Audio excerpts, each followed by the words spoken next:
mami, 7 na nga ng umaga, nakarating kami dito sa may palengke. Break pala kami papunta dito sa palengke. Madalas kasi nagpapatid kami o naglalakad kami. Ito yung mga pinamili namin.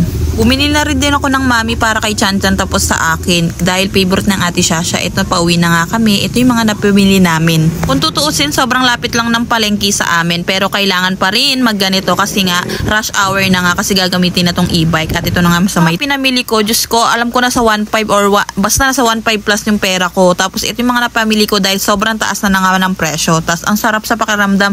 Ang ganda sa mata kapag puno talaga yung rep. Siyempre, nagda-diet tayo, nag-lemon tayo at kukunburn. Tapos ito, nagluluto na nga ako, nagsangag ako. Siyempre, sayang yung kanin, mga mami. Diyos ko. Siyempre, kung hindi itlog, manok. Ang mahal ang presyo ng kilo ngayon ng manok. At so, nagsangag lang ako. Tapos ito, kakain na kami. At yung suma na favorite ng ate Shasha at yung mami. Talaga ng taon, laki talaga ng develop ng baby ko. Sobrang taba niya, sobrang alayo niya dati nung baby siya. Sobrang payat niya dahil sa nagingipin nga siya. Tapos payat niya dahil sakitin niyang baby ko. Ngayon, Diyos ko, 2024, ang ganda ng binigay mo sa mga napapalad kong vitamins. Ayun, nagtry ako ng try at success. Mayroon naman namang naging kapad sa kanila. At syempre, hindi mawawala ang pagpapag-serye natin dahil dito kakapalit ko lang ng tayo dito at binalik yung puzzle mo at pinagpagan lang natin. Syempre, daran, ganito kalinis yung ano namin dahil mga babies ko. Natapos ang mga labahin natin, araw-araw nandyan yan. Natapos na ako maghugas, fast forward dito, tatapo ko lang sa kanya. O yan, Diyos ko, punong-puno na. Ewan ko nasa ni iba namin lalagyan na. Tapos papa, may isda siyang galing sa Subic. Ayan, tapos ito na nga lilinisan ko bago ko ilagay sa rep. Kasi ayaw na ayaw ko yung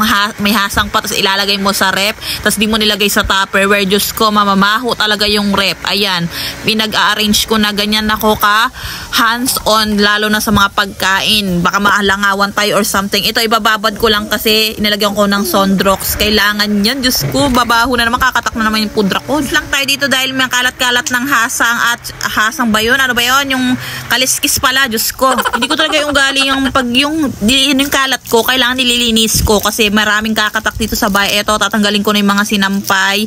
Yun, tinanggal ko na yung hanger. Then, itutupi natin yan mamaya. Hindi ka nagpo-focus sa isang gawain lang. Ayan, syempre lalo na may mga anak ka. Ito, nagpatimpla ng daddy dahil nagmo-movie marathon sila ng Barbie. Huwag ka na magtaka pag babae yung anak mo. Totally manood ka ng Barbie. At ito lang, syempre magda-diet tayo. Ito lang aming video ngayong araw na to. Maraming salamat sa panonood, mga mamis!